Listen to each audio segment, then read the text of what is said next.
आज ना मी यांच्याकडून भांडून भांडून गिफ्ट घेतलेलं आहे आणि ती गोष्ट मला खूप दिवसापासून हवी होती. सांगते मी तुम्हाला मी कोणती गोष्ट घेतलेली आहे, पण त्याआधी तुम्हाला सांगते आजकाल थंडीमुळे ना माझा पाय खूप जास्त त्रास देतोय. म्हणजेच आहे ना व्हेरिकोस वेनचा पाय असल्यामुळे ना जास्त करून मला म्हणजेच अर्ध्या तासापेक्षा मी जास्त उभा पण राहू शकत नाहीये. लगेचच पाय दुखायला लागतो आणि रात्रीचा खूप जास्त त्रास देतो पाय. संध्याकाळी आम्हाला बाहेर जायचं होतं, पण त्याआधी माऊची मस्ती बघा. चलो चलो चलो चलो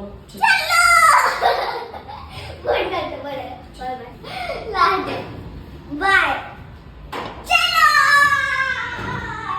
माऊची मस्ती तर ही अशी चालूच असते. त्याच्यानंतर आम्ही बाहेर निघालो आणि तुम्हाला फायनली सांगते की मी कोणती गोष्ट घेतलेली आहे. तर मी ना वॉशिंग मशीन घेतलेली यांच्याकडून भांडून भांडून, कारण की खूप दिवसापासूनच आमचं प्लॅन होतं, पण 1 BHK फ्लॅट असल्यामुळे ना घरामध्ये खूप जास्त स्पेस नाहीये. मी यांना म्हटलं काही करा कसं करा, पण ना मला वॉशिंग मशीन घेऊन द्या, कारण की मला दिवसभर शूट करायचं असतं. त्याच्यामध्ये व्हेरिकोस वेनच्या पायाचा त्रास खूप जास्त वाढलाय आणि पोट पण वाढल्यामुळे ना जास्त उठबस पण पॉसिबल होत नाही माझ्याकडून. ते तयार झाले आणि ते तयार झाल्यानंतर ना मला तिथं फ्रीज पण दिसलेलं होतं. मी त्यांना म्हटलं हे पण घ्यायचं का, मला ते म्हटले चुपचाप घरी चल म्हणून. त्यानंतर तिथे थोडासा माऊनी एन्जॉय केला आणि परत आम्ही घरी आलो. सो असा तर माझा आजचा दिवस. भेटूया उद्याच्या व्लॉगमध्ये. बाय.